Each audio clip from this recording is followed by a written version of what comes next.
From Kern Government Television, welcome to this week's Kern County Board of Supervisors meeting, originating from the County Administrative Center located at 1115 Truxtun Avenue, Bakersfield, California. Kern County's vision is to create and maintain a customer-centered county government designed to garner the confidence, support, and trust of the people we serve. Today's Kern County Board of Supervisors meeting will convene momentarily.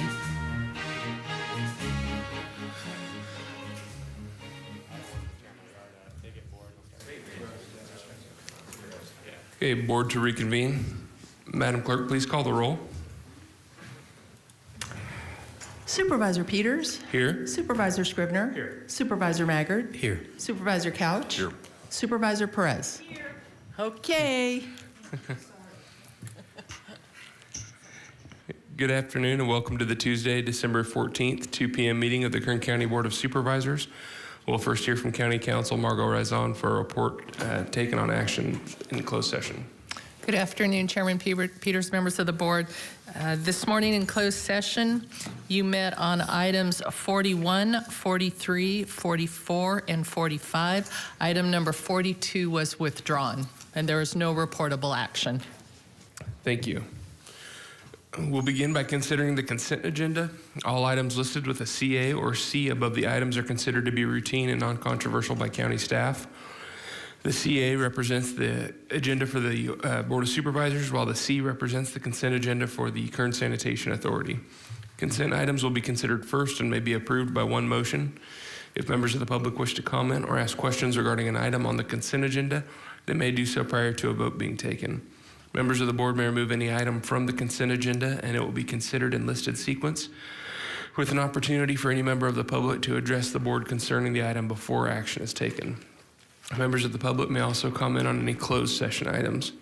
At this time, I'll read the consent agenda item numbers for the Board of Supervisors agenda, and that is item 5 on page 2, items 6 through 7 on page 4, 8 through 13 on page 5, 14 through 19 on page 6, items 20 through 26 on page 7, 27 through 32 on page 8, 33 through 37 on page 9, 41 through 46 on page 10, 47 through 53 on page 11, and lastly, items 55 through 59 on page 12. Is there anyone in attendance that would like to speak regarding the consent agenda? Please come down to the podium.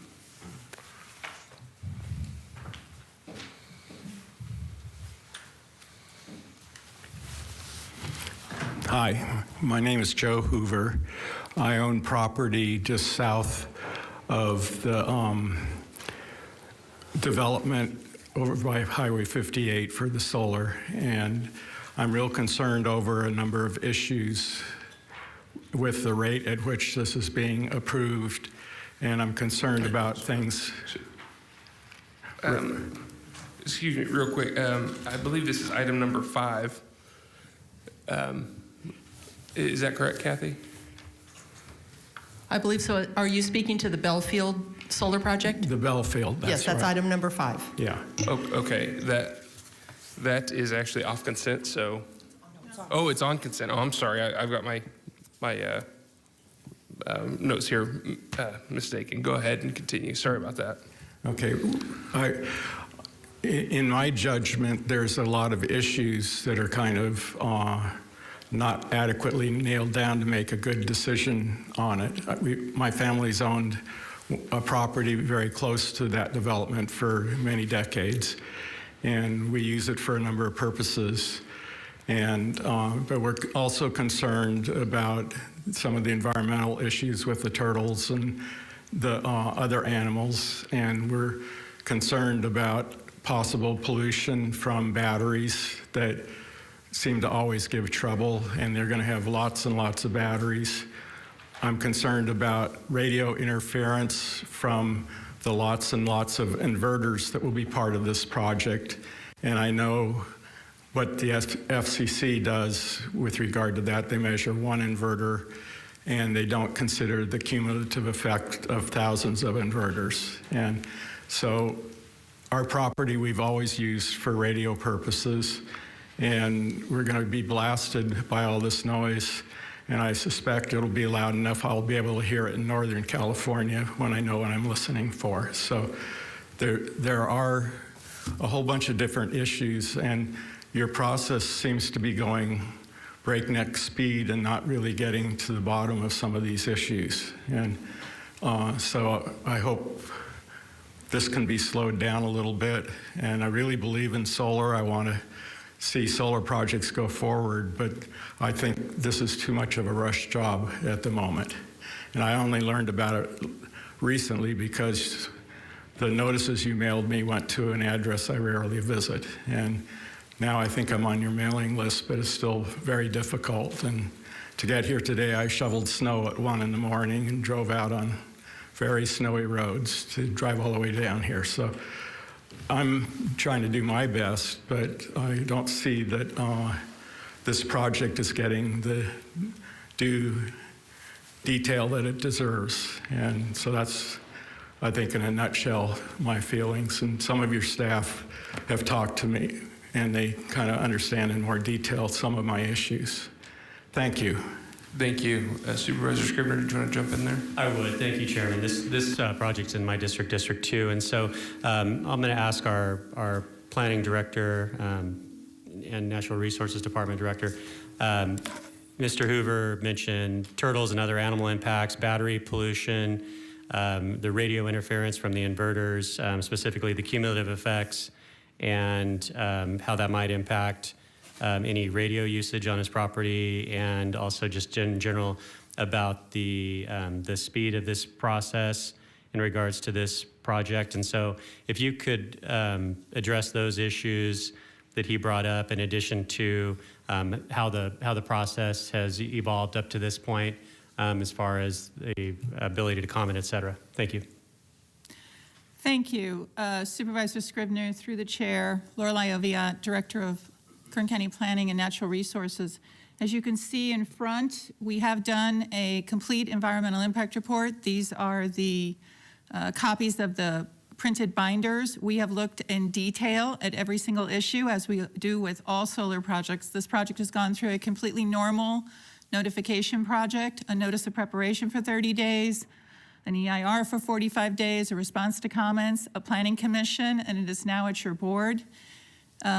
I would like to point out that this is a vacant lot. I'm not clear what activities he is conducting on the property, but there are no permits for any such activities on his property. It is a vacant lot.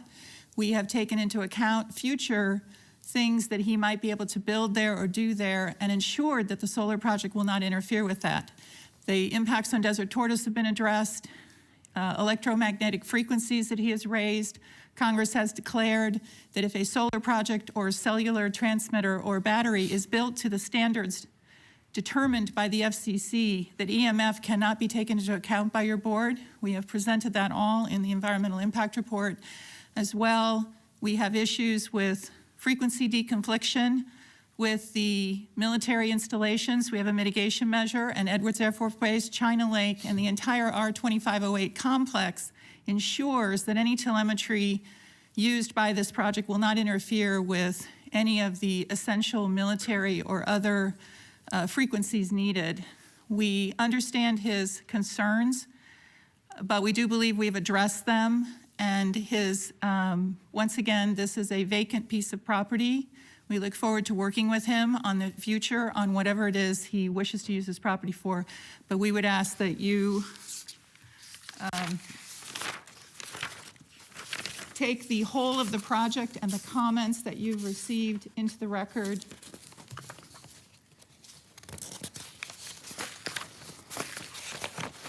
Including the findings that have been presented to you. And I would like to read into the record the Planning Commission recommendation at this point. That would be great. Thank you. The recommendation is to certify the environmental impact report, adopt Section 15091 findings of fact and Section 15093 statement of overriding considerations, adopt mitigation measure monitoring program, adopt resolutions and recommended findings approving amendment to the land use element of the Kern County General Plan as recommended by staff, Adopt resolutions, recommended findings, and enact ordinances approving zone changes as recommended by staff. Adopt resolutions and recommended findings approving conditional use permits subject to revised recommended conditions. Approve amendments to the circulation elements of the Kern County General Plan and Mojave Specific Plan as recommended by staff.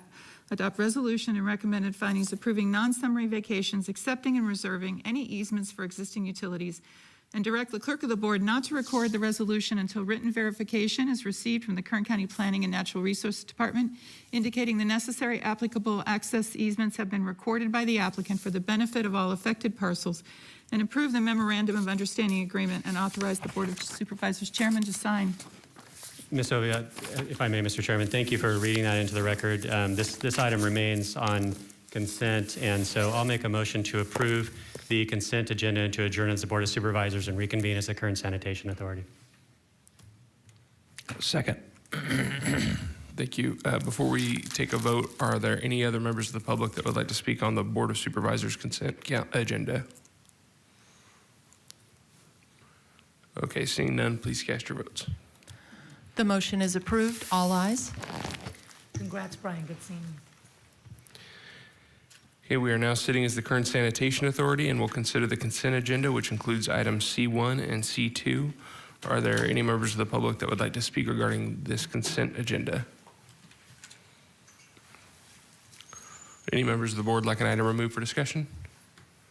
If not, I'll entertain a motion to approve the consent agenda, adjourn as the Kern Sanitation Authority, and reconvene as the Kern County Board of Supervisors. So moved. Thank you. Is there a second? Second. Please cast your votes. The motion is approved. All ayes. Okay, we'll now consider item number 3, public presentations. This portion of the meeting is reserved for persons to address the board on any matter not on this agenda, but under the jurisdiction of the board. Board members may respond briefly to statements made or questions posed. They may ask questions for clarification, make referral to staff for factual information, or request staff to report back to the board at a later meeting. Also, the board may take action to direct staff to place a matter of business on a future agenda. Speakers are limited to 2 minutes. Please state and spell your name before making your presentation. Is there anyone that would like to speak on a matter not on this agenda? Okay, seeing none, we will now consider item number 4, board member announcements and reports. Are there any reports from the board? Okay. Okay, now we're going to go a little bit out of order. Items 38 and 40 deal with similar labor union agreements, so we will hear these items concurrently and then vote on each item separately. Item 38 is a proposed MOU with SEIU Local 521 for permanent employees, bargaining units 1, 2, 3, 4, 5, and 6 for wages, hours, terms, and conditions of employment effective December 14th, 2021 through June 30th, 2024. Item 40 is a proposed MOU with SEIU Local 521 for criminal justice unit employees, bargaining unit J, wages, hours, terms, and conditions of employment effective December 14th, 2021 through June 30th, 2024. And with that, I'll turn it over to Director of Human Resources, Devin Brown. Good afternoon, Mr. Chairman, members of the board. These 2 items are related to our SEIU bargaining units, which are considered our permanent employee bargaining units. The vast majority of the membership are within these 2 groups and 2 MOUs that are up for discussion at on these items. I just want to take the moment to kind of line out or outline what we've been through with this round of negotiations. It started way back in 2019 when I was much younger and much less gray. Our contract with SEIU expired October of 2019, but we began negotiations on this contract at least 2 months before that in August, at the end of August. As you know and you're well aware, the county and our community and the world has faced a global pandemic during that time period. Through all of that, the parties continue to discuss this contract and try to find ways to reach agreement. Sometimes it became difficult not knowing where we stood financially with respect to how COVID was going to impact our county's finances.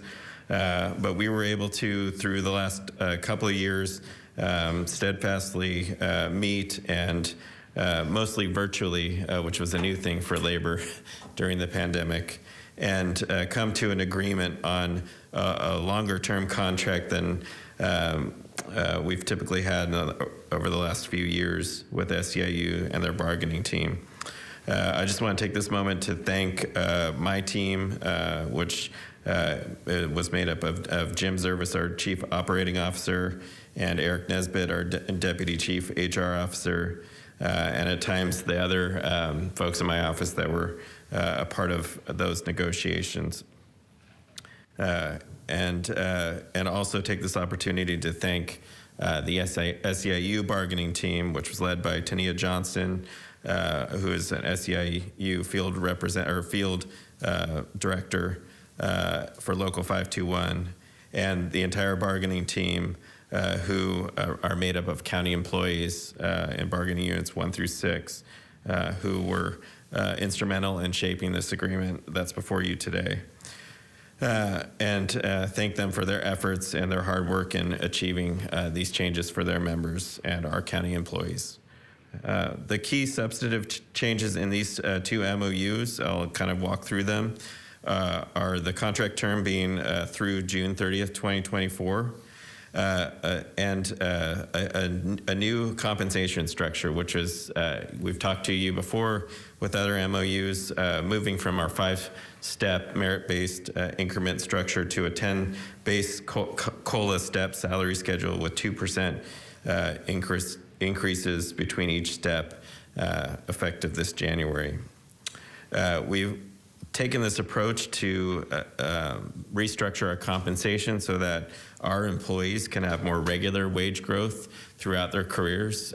So no longer is it going to top out after your 4th year.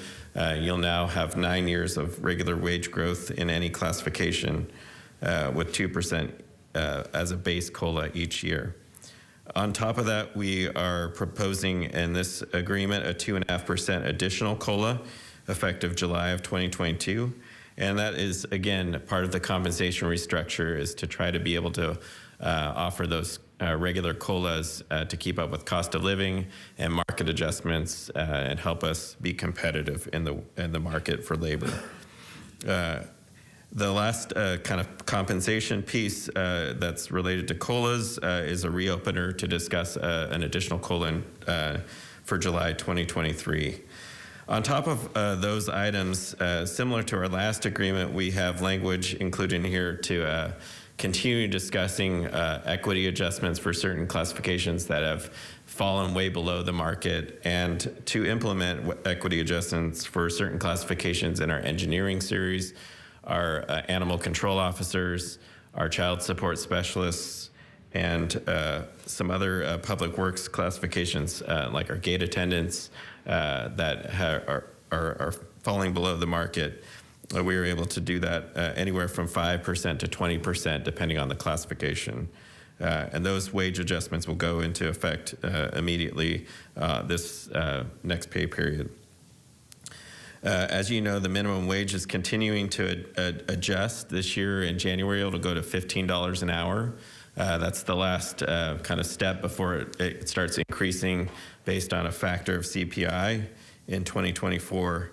And so as part of this agreement, there's some minimum wage salary adjustments to make sure that we're compliant with the state's minimum wage law, and some additional adjustments for classification series that are impacted by those minimum wage adjustments to ensure that there's no compaction between like classification series where there's supposed to be that career ladder where you move from one classification to another. And so those are part of this agreement as well, providing salary increases anywhere from 5% to 16% for lots of our employees in our clerical ranks and some of our trades ranks as well. And again, a continued discussion to address some of those other classifications with our Sheriff's Office, our Human Services Department, and many other departments that need to be looked at for wage adjustments throughout the contract. The final piece that I'll mention here is the addition of winter recess as an ongoing part of the contract.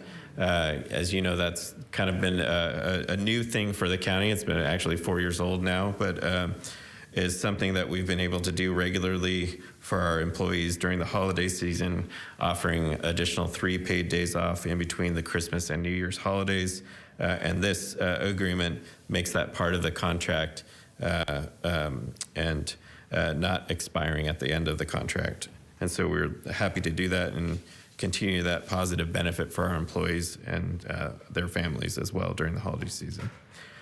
So this jointly proposed MOU exemplifies a necessary restructure of our compensation. It's in line with our strategic plan that was adopted by your board this year and will again allow for regular wage growth for our employees and to keep up with the cost of living and market adjustments. Happy to say that the membership ratified this proposed MOU, and we're presenting it to you, your board, for consideration today. And the two MOUs are very similar in nature, so there's not a whole lot of difference with those other than one's for our criminal justice bargaining unit, which is SEIU's loan safety bargaining unit. I'm happy to answer any questions on this particular item. Again, I want to thank my staff and SEIU for working the long hours to get this done before the holiday season. Thank you, Devin. Before we take public comment, are there any questions from the board? Supervisor Perez? Okay, it doesn't look like it right now. Is there anybody in the audience that would like to comment on these items? Okay, seeing none, we'll bring it back to the board. Supervisor Perez? Thank you. Devin and Jim and your team have really worked and produced in the perfect timing, I think, a first step towards a new relationship with such a huge swath of our workforce. And I want to express my gratitude profoundly to you. One, that we're not hearing all the time about angst that exists between us and the workforce. While it is important to hear it and we need to hear it, it is so much better to hear that we have some agreement. Never perfect, right? No, never perfect, but absolutely the right direction, the right move for us in our relationship to our workforce. And I really, this has been a long time coming. You guys are the ones doing the work on the front, which looks remarkably challenging and frustrating, but here we are. And I just love that you have solidified time for our people to be with their people. During the break, it makes so much sense to give time to our workers so they can be with their families and prepare for 2022, an exciting year full of a lot of work for us to do as well. So I think these are just really positive components of how we are functioning and learning to grow and doing things differently. And I just am so grateful for it. Thank you. It's a great holiday season to know that we're starting out on a positive foot and that we don't have to hear every Tuesday how unhappy people are. We don't want to be unhappy. We want to move towards, a sense of inclusion and happiness. I know that can be a little elusive, but certainly a contract is a step in the right direction. So hats off to your team, and I want to say from the bottom of my heart, thank you, and Merry Christmas to you. Thank you, and I would be remiss if I didn't say that the biggest part of this compensation restructure is to start all of our classifications 5% higher on the pay range, which is going to help us recruit and retain staff. And our E-STEP employees, which are topped-out employees, and the vast majority of our workforce are going to get at least a 5.5% raise between now and July of next year. So that's a big movement in wage growth, besides all the equity adjustments, minimum wage adjustments that are part of this package. Great for Kern County families, and we know that money gets spent right here, overwhelmingly so. So thank you. Appreciate it. Thank you. Any other comments from the board? Okay, seeing none, is there a motion on staff's recommendation for item 38? Motion. Is there a second? Please cast your votes. The motion is approved. All ayes. Thank you. Okay, and next is item 40. Is there a motion on staff's recommendation? So moved. Thank you. Is there a second? Second. Please cast your votes. Supervisor Couch, can you reconfirm your vote? Thank you. The motion is approved. All ayes. Great, thank you. Okay, next we'll consider item number 39.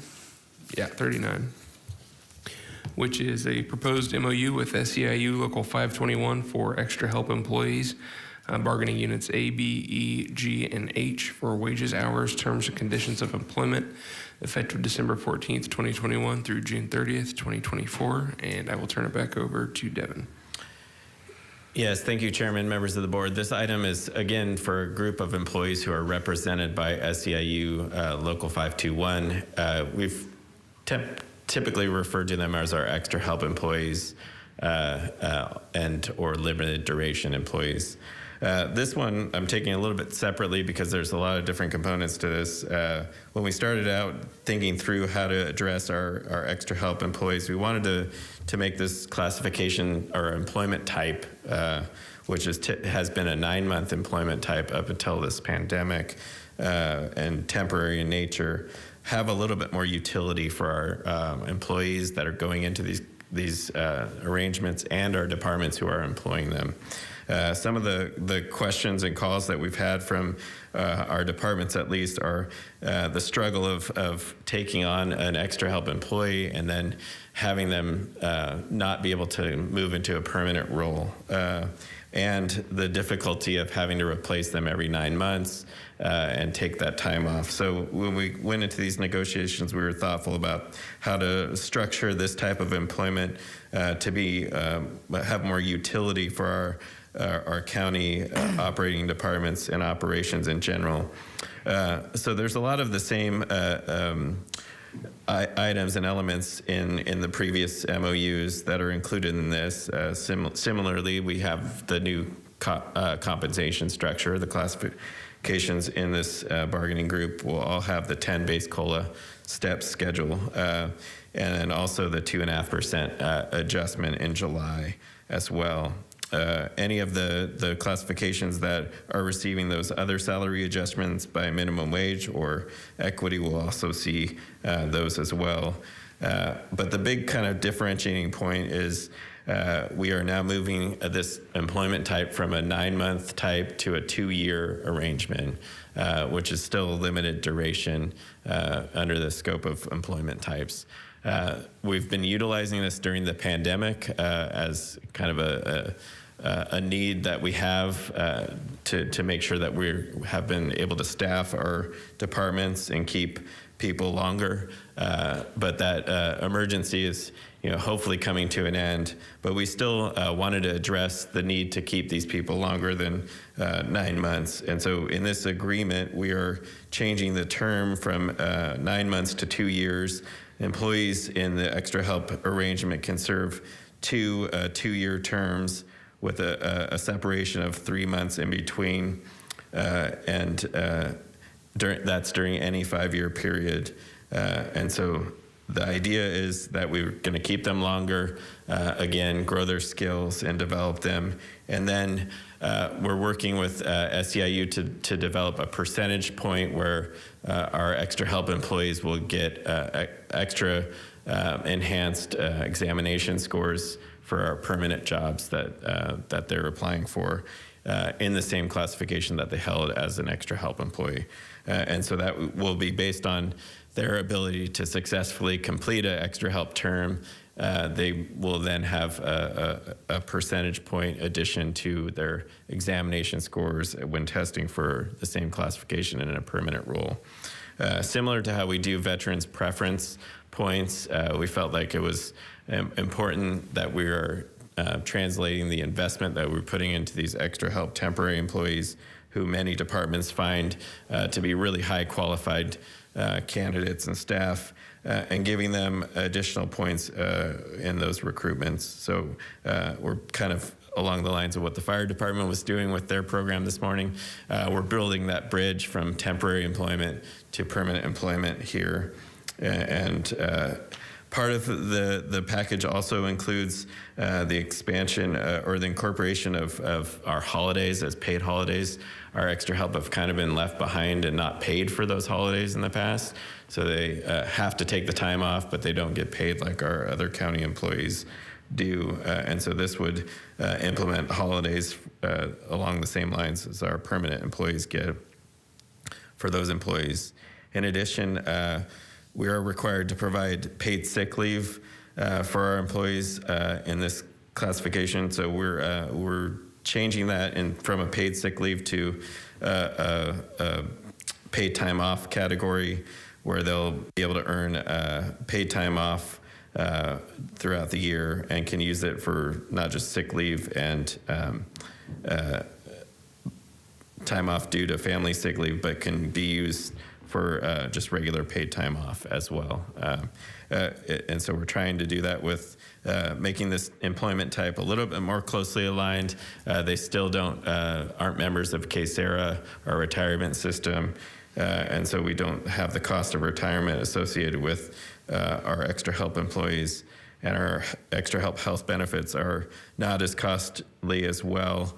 And so the benefit aspect of their employment helps us reduce costs.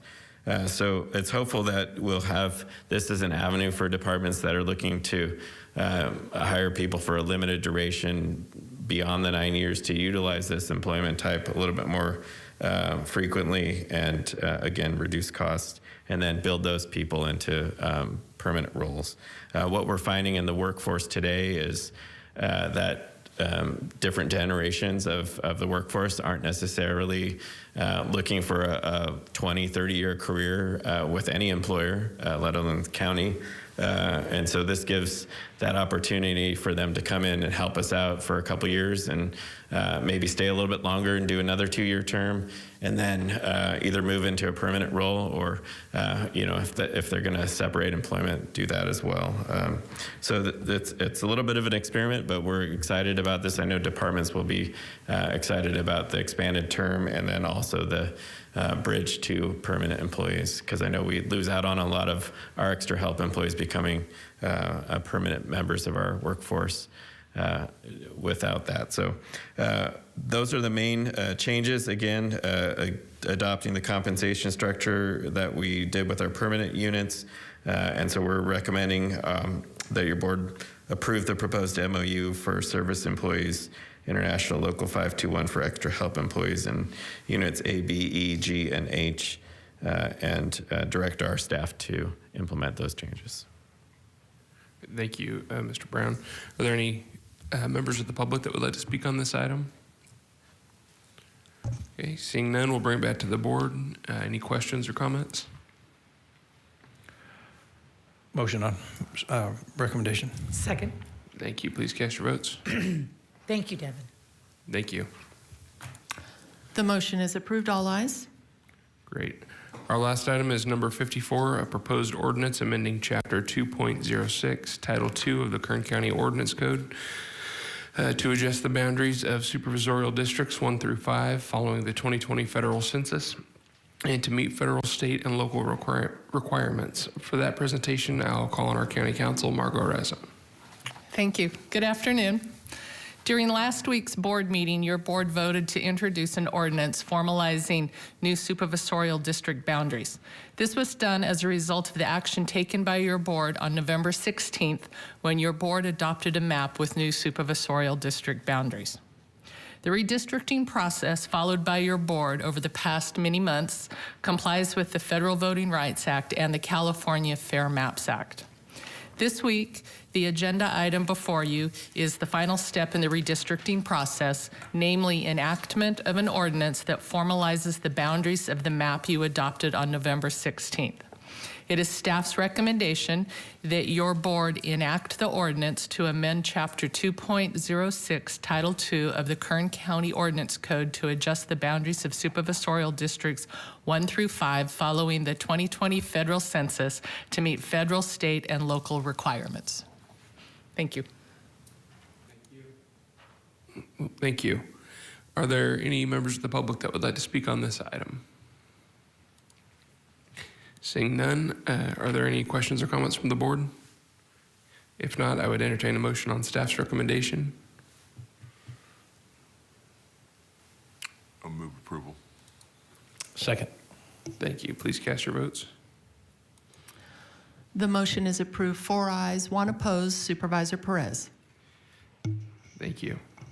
Having no additional items to consider, I'll entertain a motion to adjourn to Monday, January 3rd, 2022 at 12 p.m. for the selection of the 2022 chairman of the board. So moved. Thank you. Without objection, we're adjourned.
It was a beautiful blue sky day.